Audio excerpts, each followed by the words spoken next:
honestly, persuasion is what exists far more in the world than influence. Persuasion is what happens in advertising. Persuasion is what happens when you watch a commercial. Persuasion is what happens when you try to convince your kids to brush their teeth at night, or one day you will convince your children to brush their teeth at night. That's all persuasion, because you are creating an emotional message. It's a question of messaging and narrative. You're creating an emotional message. That emotional message is designed to trigger certain emotional responses in the target that you're talking to. And then you change the message itself, but you hit on the same emotion. And the reason that you do that is because after they've been hit with enough of the same emotional messages, they start to develop a cognitive, rational narrative that they adopt personally. So the narrative of the deep state came from lots of emotional messages about why you can't trust the government. And then all those emotional messages turn into somebody or a group of people thinking, well, if I can't trust the government, what I can do is trust that the government can't be trusted because there's a shadow government, right? So that's how you persuade somebody. So if you want to persuade someone to buy from your coffee shop and not somebody else's coffee shop, you want to persuade someone to buy a Subaru and not a Nissan, you want to persuade somebody to buy from your sales funnel immediately, instead of wait until your third email in your welcome series. It's all a matter of being able to set up a series of emotional messages that drive a rational narrative that they decide for themselves, that brings them to a place where they take an action that you want them to take. Give me an example. Okay, so let's say that you and I are trying to sell.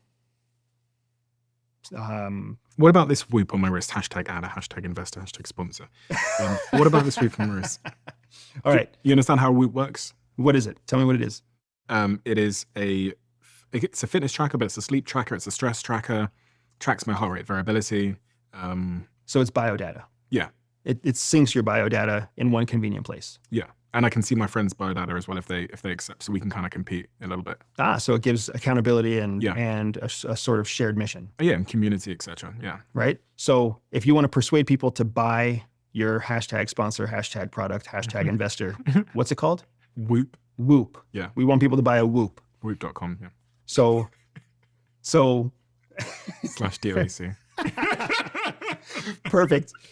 So if we want people to buy a Whoop, we don't tell them buy a Whoop because it's an awesome bio tracker that tracks your heart rate and tracks your sleep and tracks your body temperature. We don't tell them that because there's other tools that do that. What we have to do is give them some kind of emotional message, right? So first, we're going to choose an audience that we want to create an emotional message for. We both love the women that we're with. So let's talk about people who are in a serious relationship or a committed relationship. I very much care whether my wife is healthy, whether she's sleeping well, whether she's got high stress. So now I want to craft an emotional message about how Whoop will help me make my marriage better because I'll be able to see what my wife is feeling without having to ask her. Oh God, what every man wants, to be able to read her mind. Now people are feeling something, right? Sales. That's amazing. Say that again down the camera. So let's come up with another message, another emotional message for the same reason, right? I really don't like bedtime because at bedtime, my wife always melts down and yells at the kids. And she melts down because she's had a rough day. And I'm coming home from a rough day and I have no idea how rough her day is. And it doesn't matter because now it's bedtime. So if I had a Whoop, what I'd be able to do is call my wife on the way home and say, hey, babe, it looks like you've had a rough day thanks to your Whoop. Why don't you take 30 minutes, go take a bath, do your whole self-care routine first, and I'll deal with the kids and I'll make dinner so that you can calm down and then you can swap out and help me and we can be a team, right? Whoop makes married couples a team again. I love that. So now what we're doing is we're messaging to make husbands and boyfriends feel a certain way about, I love her already. I want her to succeed. And I also secretly know that if she succeeds, I succeed, because guess who goes to bed with her at night?